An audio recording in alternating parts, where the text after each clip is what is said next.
자, 평가원 기출공부 열심히 하고 있으십니까? 자, 이제는 학교도 개학을 했고 공부할 시간이 많이 없죠. 쌤도 이제 오랜만에 다시 평가원 기출로 돌아왔습니다. 그리고 앞에서는 이제 독서 지문을 많이 다뤄줬는데요. 오늘은 우리가 한번 문학을 좀 보고자 합니다. 여러분, 이 작품은요, 23년, 그러니까 24학년도겠죠? 6월 평가원에 출제가 되었던 현대 소설입니다. 여러분들 이것만 봐도 뭔지 혹시 느낌이 오나요? 이 소설로 말할 것 같으면 역대 가장 어려웠던 현대소설 탑5 정도에는 드는 소설이라고 생각합니다. 자, 오늘 쌤이 준비한 소설은요, 무성격자라는 작품이고요. 자, 서술상의 특징과 그리고 A부터 E까지의 어떤 인물의 태도에 대한 분석 문제, 29번은 이제 A, B에서 기역과 니은 어떤 단어들의 밑줄이 쳐 있습니다. 이것들이 과연 어떤 의미를 가지고 있는지, 그리고 마지막은 보기의 문제가 있었어요. 그래서 우리가 이제 이것을 한번 같이 풀어볼 건데요. 모든 지문을 다 읽겠다라는 건 아니고 이 소설에서 여러분들이 특히 어려워했던 부분이 있습니다. 그 부분을 오늘 쌤이 중점적으로 해석을 해주려고 해요. 지금 쌤이 좀 보면요. 여러분들이 독서보다 문학이 더 어렵다라고 느끼는 친구들이 굉장히 많아지고 있는 시기예요. 그리고 여러분들이 문학을 왜 어려워하냐? 특히 현대소설에서 인간의 심리 파악이 너무 어렵다라는 얘기를 진짜 많이 하는 거죠. 제가 봐도 여러분들이 심리 파악을 좀 잘못하고 있을 때가 너무 많은 거예요. 특히 이 작품에서 그게 두드러졌다라고 생각이 들어서 그걸 한번 오늘 정말 집중적으로 짚어주려고 합니다. 가볼게요. 자, 여러분 보기를 한번 읽어볼 건데요. 무성격자의 정의는, 자 여러분 우리가 쌤은 보기를 먼저 읽고 이거를 지문 해석에 활용하라고 하는데 여러분들이 읽으라고 했더니 정말 그냥 가볍게 글자만 읽는 경우가 많은 거예요. 그게 아니라 여기서 얻어낼 수 있는 정보는 다 얻어야 한다라는 겁니다. 무성격자 정의는 여러분 보기에서 제목 그리고 인물이 나왔는데요. 보기에서 설명할 정도의 인물이라면 이 사람의 비중은 클까요? 작을까요? 매우 크겠죠. 자, 그럼 우리가 여기서 알 수 있는 정보는요. 일단 주인공이 정일이겠다 라는 거는 어느 정도 알 수 있겠죠. 그쵸? 자, 정일은 자신을 구속하는 속물적 욕망을 경멸하고 현실에서의 적극적인 행동을 주저하는 한편, 자 여러분 쌤이 이거는 앞에 지문 가서도 계속 한번 짚어주려고 칠판에 미리 적어놨어요. 자신을 구속하는 속물적 욕망을 경멸한다. 여러분 속물적 욕망이라는 게 과연 뭘까요? 이런 것들 한번 용어 정리를 좀 제대로 하고 가볼까? 속물적이다라는 거 여러분들 쉽게 한번 말해보세요. 제가 물어보는 건요 사전적 의미는 아니에요. 여러분들 뭐 사전적 의미를 안다고 문학을 잘 푸나요? 그런 건 아닙니다. 자 여러분 속물적이라는 거는 쉽게 말하면 그렇지 뭔가 돈에 대한 어떤 관심, 그쵸? 어떤 세속적인 것 이런 것들에 관심이 많은 걸 우리가 속물적이다라는 거죠. 근데 그러한 것을 경멸하는 인물이야. 그러니까 이 사람은요, 자기가 돈을 좋아하거나 돈에 관심이 있는 것을 싫어하는 인물이라는 거야. 그러면서 현실에서의 적극적인 행동을 주저하는 사람입니다. 그럼 이 사람의 성격은 어떻겠어요? 좀 소극적이겠죠. 자, 그러면서 자신과 주변에 관심을 집중한대요. 무엇인가 봤더니 그는 주변 대상을 관찰해서 의미를 파악하는 경향이 있대. 뭐 이런 거 아니겠습니까? 주변을 막 보고요. 사람들 보면서 막 그 사람이 어떤 성향인지 분석하는 사람도 있잖아요. 저 같은 사람이거든요. 제가 별명이 인류학자예요. 제가 이제 사람을 잘 보고 어떤 그런 말 들어보셨나요? 세이더라는 말 들어보셨나요? 쎄한 사람을 잘 가린다라고 해서 제가 뭐 세이더도 잘 돌아가고 사람을 잘 본다 해서 인류학자라는 별명이 있는데 이제 이런 사람들의 특징이요. 캐해를 좋아해요. 캐해. 캐해가 뭐냐면 캐릭터 해석인 거죠. 그래서 우리는 보면서 이 사람은 MBTI가 뭐 같다. 이 사람은 성격이 어떤 것 같다. 뭐 이런 생각을 되게 많이 한단 말이죠. 근데 그런 밑바탕에는 주변에 대한 관찰과 그 어떤 관찰한 바에 대한 의미 파악이 있는 거죠. 그래서 정일이도 캐해를 좋아하는 사람입니다. 아마 이 사람은요. 현대시대에 살았으면 연프를 열심히 볼 사람일 거예요. 왜냐하면 사람들을 보는 걸 좋아하니까요. 농담입니다. 자, 이어서 가볼게요. 파악한 내용에 반응하며 그런 자신을 분석하기도 한다. 여러분, 자, 여기서 이제 중요한 건 뭐냐면요.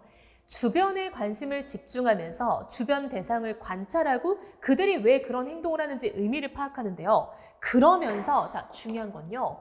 그런 자신까지도 분석을 하는 거예요. 즉, 내가 그런 사람들을 지켜보고 있는 나를 분석하는 거야. 예를 들면 이런 겁니다. 내가 어떤 사람한테 요즘에 약간 호기심이 계속 생기는 거죠. 그래서 그 사람이 MBTI는 뭘까? 저 사람 왜 저러는 거지? 저 사람 이런 말 왜 하는 거지? 라는 생각을 계속 했는데 그걸 보다가 근데 나는 왜 저 사람한테 저렇게 관심이 많지? 내가 요즘 왜 저 사람 얘기를 계속하지? 라고 자기 자신까지 분석하는 단계에 이르렀다라는 겁니다.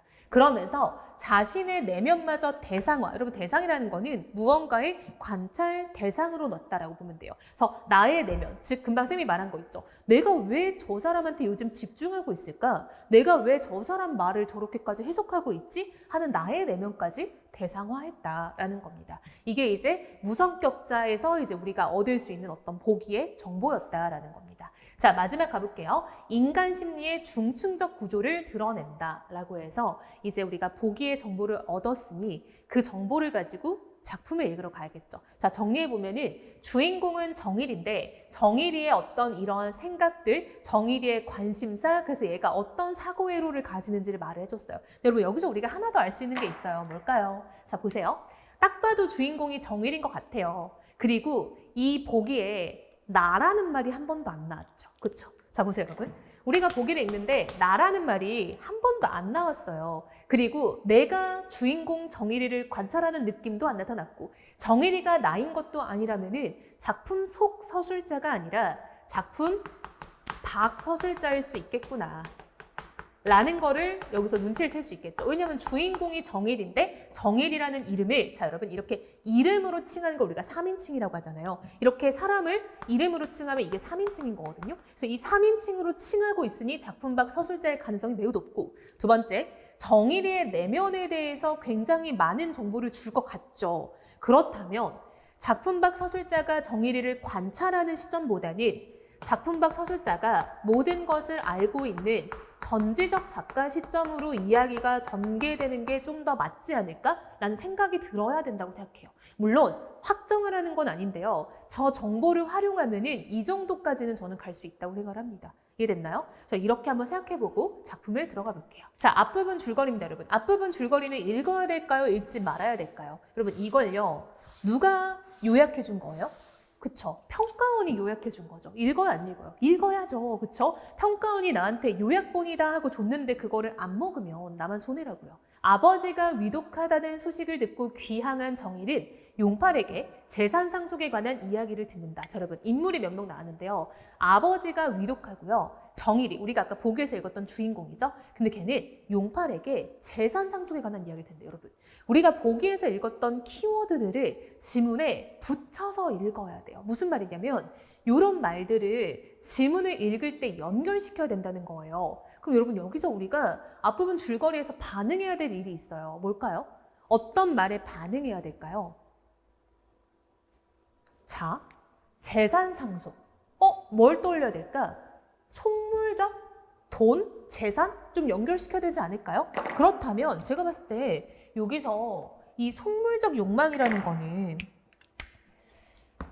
지문에서 재산 상속과 관련된 어떤 이야기일 수 있지 않을까라고 들어가 봐야겠죠. 왜냐?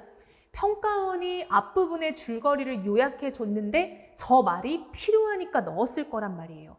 요약본에는 정말 중요한 게 들어가야 된다고요. 근데 보기에서 정일이는 속물적 욕망을 경멸한다라고 했는데 그게 재산 상속이라는 말과 이어질 것 같다는 거죠. 자, 가볼게요. 이어서 아버지가 아직도 지키고 있는 그의 재산을 넘겨다보는 듯한 용팔이가 따지는 산파날이 거침없이 한 자리씩 올라가는 것을 유심히 바라보고 있는 자신을 의식하며 보고 있을 때, 자, 그럼 잘 봐.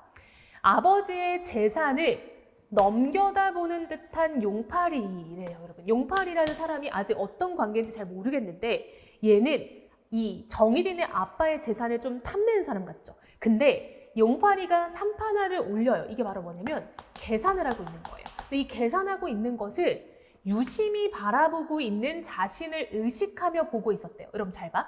자신은 정일이잖아요. 그럼 정일이는요. 지금 용팔이가 계산하고 있는 것을 유심히 바라봤대. 여러분 우리 무언가를 유심히 뚫어지게 바라보면 그거는 우리는 어떻게 해석할 수 있어요? 잘 봐. 잘 생각해봐 여러분. 사람의 심리를 제발 행동에서부터 시작을 하는 겁니다. 제가 뭔가를 빤히 쳐다보고 있어요. 그럼 그것은 무슨 뜻인 거야?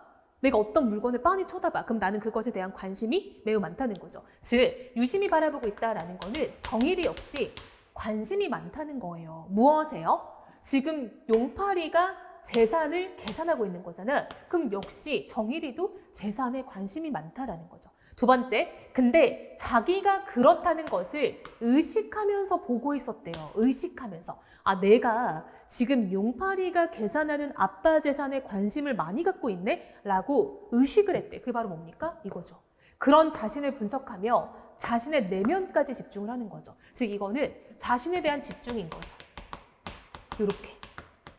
자, 이어서 가볼게요. 이렇게 대각만 놓아도 하고 삼판을 밀어놓으며 쳐다보는 용팔의 두 눈과 마주치게 되자 정일이는 흠칫 놀라게 되는 자신의 얼굴이 붉어지는 것을 깨달았다. 자, 여러분, 정일이는요 흠칫 놀라면서 자기 얼굴이 붉어졌대요. 왜냐하면 거기서 딱 용팔이랑 눈이 마주치니까 깜짝 놀란 거야. 왜냐면 얘가 넋 놓고 보고 있었던 거죠. 그러면서 자, 여기입니다. 자신의 얼굴이 붉어졌어요. 여러분, 언제 얼굴이 보통 붉어져요? 얼굴이 언제 빨개져요? 그렇지. 부끄럽거나 화났거나. 그럼 여기서는 뭐겠어? 부끄러움이 좀 더 맞지 않을까요? 그쵸? 왜요? 여러분 봐봐. 연결시켜야 된다고. 정혜리는 속물적 욕망을 경멸한다고 했어요. 경멸하는데 속물적 욕망인 재산에 너무 관심이 많죠. 그러니까 스스로 부끄러운 거죠. 왜? 자기는 이 욕망을 경멸한다고 생각하고 있는데 자기도 모르게 그 돈에 계속 관심이 가는 거예요. 여기에 대한 상속세만 해도 큰 돈인데 안 물고 할 수 있는 이것은 제 말씀대로 하시지요. 이렇게 결정적으로 말하는 용팔이는 여기서 중요한 건 뭐냐면요.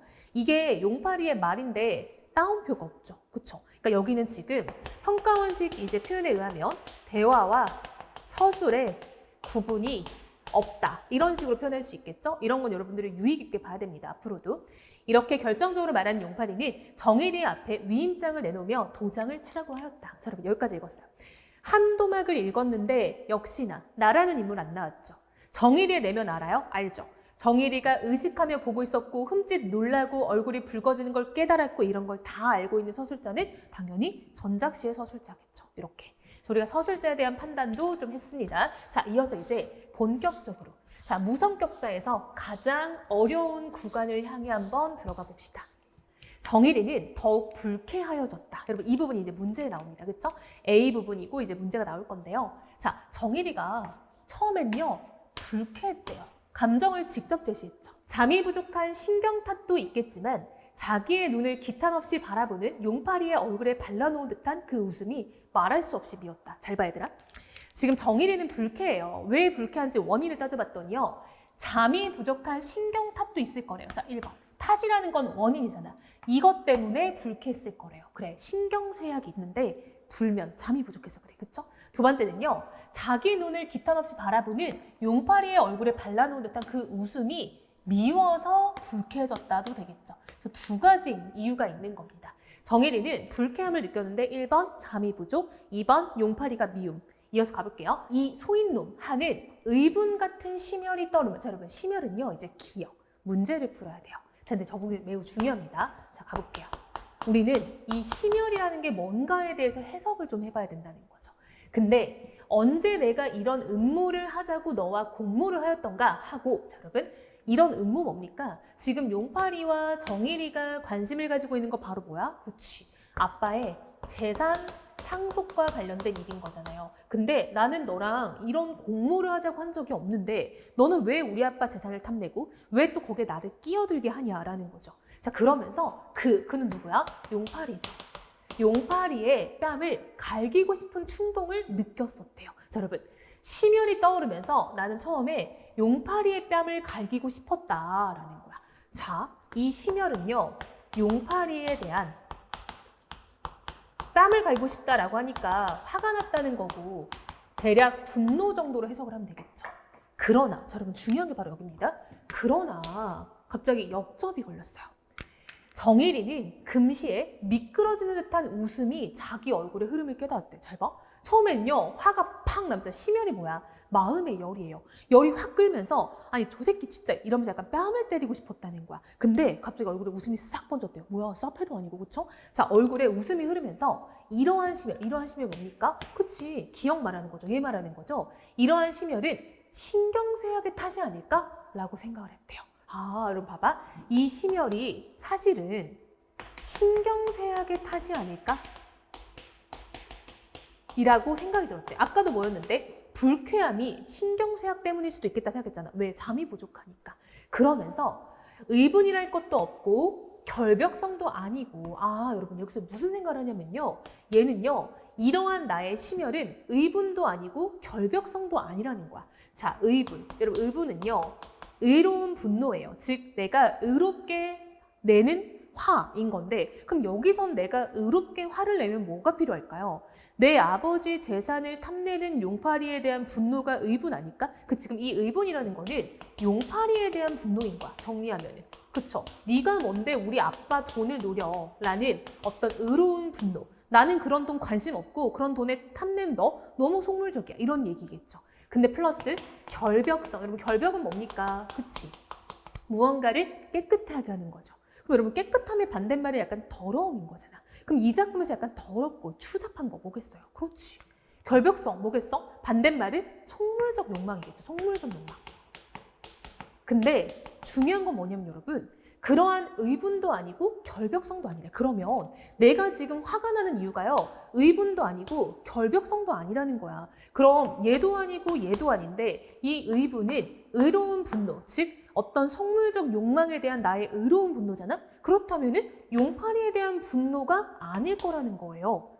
즉 처음에는 심혈을 어떻게 해석했냐면 용팔이의 뺨을 갈기고 싶은 충동, 즉 용팔이에 대한 분노인 줄 알았는데 여기서 그러나가 걸리면서 뒤집히는 거야. 봐봐. 용팔이에 대한 분노인 줄 알았는데 사실은 아니더라 라고 이게 대립을 하게 되는 거예요. 그럼 여러분, 이게 바로 문학 감상에서도 독해적인 게 매우 중요하다라는 얘기를 하는 겁니다. 그렇죠? 우리가 비문학 독해 때도 저런 그러나 같은 역접의 부사가 중요하잖아요. 여기도 마찬가지예요. 처음에는 용팔이한테 화가 난 줄 알았는데 그러나 뒤집혀서 봤더니 아니더라 라는 거야. 그럼 여러분, 얘는 왜 화가 났을까요? 이유를 찾아야겠죠. 그래서 여러분들이 무성격자가 어렵다고 하는 겁니다. 자, 가볼게요. 그런 건 뭐겠어? 의분이나 결벽성이겠죠. 이러한 결벽성을 공연히 이같이 한순간에 뒤집히는 자기 마음이라는 거야. 여러분, 이게 중요한 거죠. 별표입니다. 자, 저런 의분, 결벽, 이 꼴 다 뭐야? 이게 의분이나 결벽이 잘 작용하면은 속물적 욕망이 없다는 거죠. 근데 이러한 것을 한순간에 뒤집혀, 내 마음이. 즉, 뭐 때문인 거야? 뒤집히는 자기 마음 때문에 화가 났다는 거예요. 뒤집히는 자기 마음 때문에 내 마음에 심혈이 나타났다라는 거야. 그럼 여러분, 결국 이 심혈의 원인은요, 쉽게 말하면 이렇게 들어가는 거예요. 내 마음이 한순간에 뒤집혀. 어떻게? 나는 여기입니다. 속물적 욕망을 경멸하면서 이곳에 왔고 그런 것을 싫다고 여기는데 자기도 모르게 용팔이가 계산하는 속물적 그런 어떤 재산에 대해서 계속 보게 되고 관심을 갖게 되는, 그래서 나는 사실 마음으로는 싫다고 여기고 있지만 한편으로는 관심이 가서 계속 보고 싶은 그런 게 뒤집히는 자기 마음이라는 거예요. 그럼 여러분, 이 마음은 이꼴 속물적인 거예요? 속물적이지 않은 거예요? 그렇지. 속물적인 거죠. 즉 용팔이만큼 자기 역시 아빠의 재산에 대해서 많이 관심을 갖고 있구나 라는 거를 보게 되니까 화가 나는 거야. 왜? 나는 그걸 경멸하니까. 그래서 여러분, 이 경멸 때문에 내가 결국은 심혈을 갖게 되는 거죠. 이해됐습니까? 나는 이것을 경멸하고 싶은데 내 마음이 내 마음처럼 안 되니까 화병처럼 올라오는 거야. 이해됐어? 이해됐습니까? 오케이. 이 모퉁이에 상식을 농쳐뿌린 결과가 어떤가? 해보자 하는 놓치기 쉬운 어떤 힌트같이 번쩍이는 생각을 보자 정일이는 조급히 도장을 뒤져내며 자, 칠 대로 치우. 난 어디다 친지도 모르니까. 여러분, 자, 도장을 치라는 건 뭐야? 그치. 내가 너 도장 줄 테니까 그래, 네가 한번 계산한 대로 해봐. 해서 나는 얘한테 도장을 줬고 용팔이는 도장으로 뭔가를 하겠죠. 그 순간 얘네들은 한패가 되는 거죠. 뭐에 대해서? 재산 상속에 대해서. 그럼 이게 바로 무슨 결과인 거야? 나는 결국 속물적 욕망을 경멸하지 못하고 내 마음이 뒤집혀서 용팔이와 함께하게 된 거죠. 이해됐습니까? 이렇게 짓거리듯이 말하는 정일이는 자기가 실없이 웃기까지 하는 것을 들을 때 내가 지금 더 심한 심혈에 떠있지 않은가 하는 생각에 갑자기 말과 웃음과 표정까지 없어지고 말았대요. 자, 여러분 봐봐. 자기를 또 대상화하는 거죠. 자기가 웃고 있는 것을 깨달았어. 그러면서 내가 지금 용팔이보다 더 심한 심혈, 뭔가 더 들떠있지 않나? 이런 생각을 느꼈다는 거예요. 뭐에 대해서? 재산 상속에 대해서. 그래서 얘는 지금 자기가 깨달아버린 거죠. 내가 지금 더 속물적 욕망에 훨씬 더 밝아 있구나라는 걸 깨달았다는 겁니다. 자, A 다 읽었죠? 우리 문제풀로 한번 가볼까요? 자, 보기 보면요. 자, 1번 보세요. 자, 삼판알을 놓으며 이익을 따지는 상대를 경멸하면서도 삼판알이 올라가는 것을 주목하는 데에서 자신을 구속하는 속물적 욕망으로부터 자유롭지 못하다. 맞죠? 나는 저렇게 재산에 대해서 막 샘을 두드리는 용팔이가 싫다라고 믿고 싶은데 누구보다 그걸 열심히 보고 있으니까 자기가 자유롭지 못하다는 걸 알게 되겠죠. 자, 2번 볼게요. 상대의 웃음에서 공모 의사를 읽어내자 얼굴에 흐르는 미끄러진 듯한 웃음을 깨닫는 데서, 여러분 그쵸? 우리가 아까 얼굴에 갑자기 웃음이 나오는 거 알았죠? 자, 이것은 상대에 대한 불쾌감을 웃음으로 무마하려는 거다. 여러분 아니죠. 왜 아니냐면요. 잘 봐. 이게 딱 여기잖아요. 내가 처음에 심혈을 느꼈어. 용팔이를 뺨을 치고 싶은 분노를 느꼈죠. 그러나 갑자기 거기서 미끄러지는 웃음이 생겼죠. 왜 웃음이 생겼어요? 그렇죠. 내가 지금 잠을 못 자서 이렇게 열이 막 나나? 플러스 사실 나는 용팔이에게 분노도 없고 나도 깨끗하지도 못하는구나. 결국은 내 마음도 속물적으로 뒤집히는구나를 깨닫는 것이 웃음으로 표현된 거예요. 자기 얼굴에 흐르는 웃음은 용팔이에 대한 어떤 불쾌감을 감추는 웃음이 아니라 아, 나 뭐지? 이런 웃음인 거예요. 그러니까 내가 지금 더한 거 아니야? 아니 지금 용팔이보다 내가 더 이런 느낌인 거예요. 무슨 말인지 알겠죠? 따라 정답은 2번이 되는 겁니다. 근데 이때 이 30번이 이제 여러분들 굉장히 어려워했었단 말이에요. 이유는요. 대충 맞지 않아요? 라고 느낀 거예요. 왜냐? 여기서 심혈을 느끼고 용팔이를 뺨을 때리고 싶었는데 웃었으니까 그런 감정을 감추는 거 아니에요? 라고 여러분들이 말을 했던 거예요. 그럼 뭐가 중요했던 거냐면요. 여기서 이 그러나라는 역접의 부사어를 보는 게 중요했다라고 생각을 해요. 그러나라는 말이 나오면서 이게 뒤집혔다라는 거를 여러분들이 독해적으로 접근했어야 됐는데 얘가 소설이다 보니까 여러분들이 이거를 그냥 간과하고 넘어가는 경우가 있었다는 거죠. 그래서 이 부분을 여러분들이 잘 생각해보면 좋겠다라는 겁니다. 그래서 오늘 쌤이 무성격자를 가져와서 이 A 부분을 열심히 읽어준 이유가 이 부분이 이제 여러분들이 역대 현대소설 중에서 가장 독해하기 어려웠던 구간, 심리파하기 어려웠던 구간이기도 하면서 플러스 독해적인 요소로 들어갔으면 조금 더 여러분들이 구조를 잡고 들어갔을 텐데 그렇지 않고 소설이니까 그냥 읽은 겁니다. 그냥 읽다 보니까 오히려 이런 신호들도 놓치고 넘어갔을 수 있겠다라는 거죠. 자, 여러분 오늘 쌤하고 매우 어려웠던 무성격자 읽어봤는데요. 여러분들이 소설에 요즘 많이 약해요. 왜 약하냐? 행동에서 심리를 읽어내는 것도 어려워하고 그리고 뭔가 읽을 때 좀 쉽게 그냥 편하게 읽는 느낌도 있는 것 같아요. 그러다 보니까 소설에서 오히려 중요하게 짚어야 될 부분들을 못 짚고 넘어가는 경우도 많이 느낀다라는 거죠. 그래서 여러분들도 앞으로는 평가원 기출 현대소설 잘 읽어보시고요. 앞으로 나오는 평가원 문제들도 매우 만만치 않을 거라 저는 생각해요. 그래서 현대소설은 준비를 잘해야 한다라는 겁니다. 그래서 여러분 앞으로도 쌤이 이제 평가원 기출은 계속 분석을 할 거예요. 이전에는 독서를 좀 많이 했다면 이제는 문학도 좀 섞어가면서 어려웠던 소설, 어려웠던 시 이런 것들도 들어갈 테니까 앞으로도 꾸준하게 이곳에 와서 평가원 기출 공부 같이 하면 좋겠죠. 자, 개학했으니까 해이해지지 말고 다시 열심히 공부해서 올해 꼭 원하는 점수 얻길 바랍니다.